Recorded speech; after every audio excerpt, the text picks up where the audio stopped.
Hello, Ivan here with Isla Vancouver Wealth Management. Today, I would like to talk to you about an issue that affects all investors in one way or another, the issue of biases. Biases in behavioral finance are beliefs that affect the behavior of investors and lead them to poor financial decisions. Let's explore the most common behavioral biases applied to investing.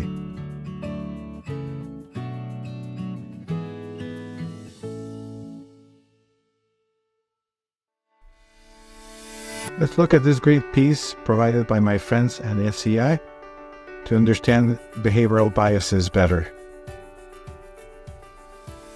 What are they? Why do we have them? Well, we receive a lot of information all the time. About 11 million pieces of information every minute. Consciously, we can only process about 40 pieces at one time. That means that the majority of all information we receive gets processed unconsciously, about 99.9%.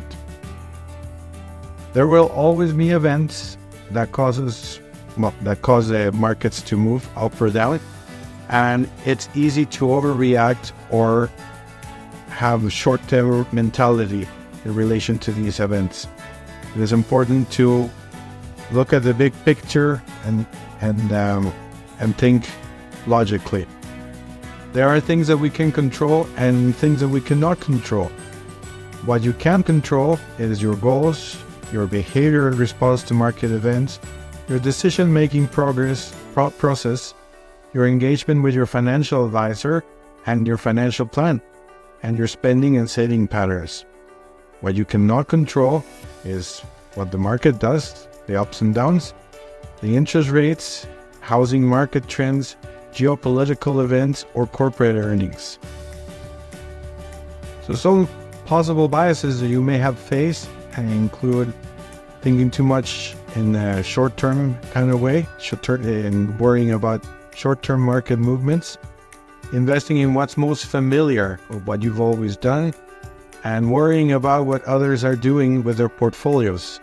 I'm thinking of that uncle or that brother-in-law that you saw at the barbecue the other day. These are some of the most common.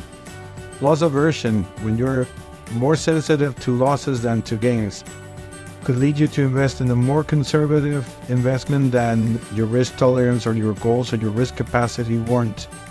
Recency bias, when you give more weight to outcomes that occurred recently than the long-term picture.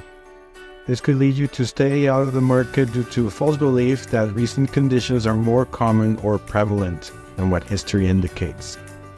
Herding, being influenced by peers or follow trends. And this could be a population at large. It could also be your brother-in-law, your uncle, that relative who once worked at a bank.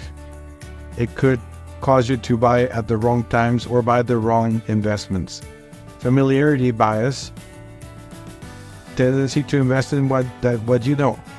Maybe you've always done real estate only, or you've only done GICs only. It could lead you to under-diversify or to over-concentrate into one asset class.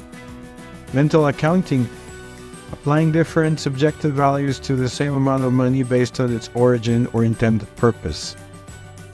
This can lead to irrational decisions to redeem, to cash out of an investment over another at the wrong time or the wrong investment. Narrative bias, when you tend to irrationally give more weight to some stories versus objective facts. You really believe that one video that you saw on YouTube or that one story that your coworker told you. This can lead you to purchase inappropriate investments just because the story lines up with your beliefs or sounds good to you. Overconfidence, when you overestimate your own ability. This can lead to overtrading or overconcentrating your portfolio. This can lead people to think that they can do much better on their own than with a financial advisor who has years of training and experience. Hindsight bias, the false belief that you correctly predicted a past event. You may have predicted a past event, past recession, the past downturn. You cannot predict every event. This can cause you to believe that you can predict other events at the majority of the time. And you may try to time the market, which is impossible to do. Information bias, a false belief that more information will improve the decision making. We already have too much information and it's impossible to process it all. That's why we rely on professionals. This can lead you to miss opportunities and just waste time. And status quo bias, when you resist new ideas, new investment strategies, and you miss out on a strategy that's good for you.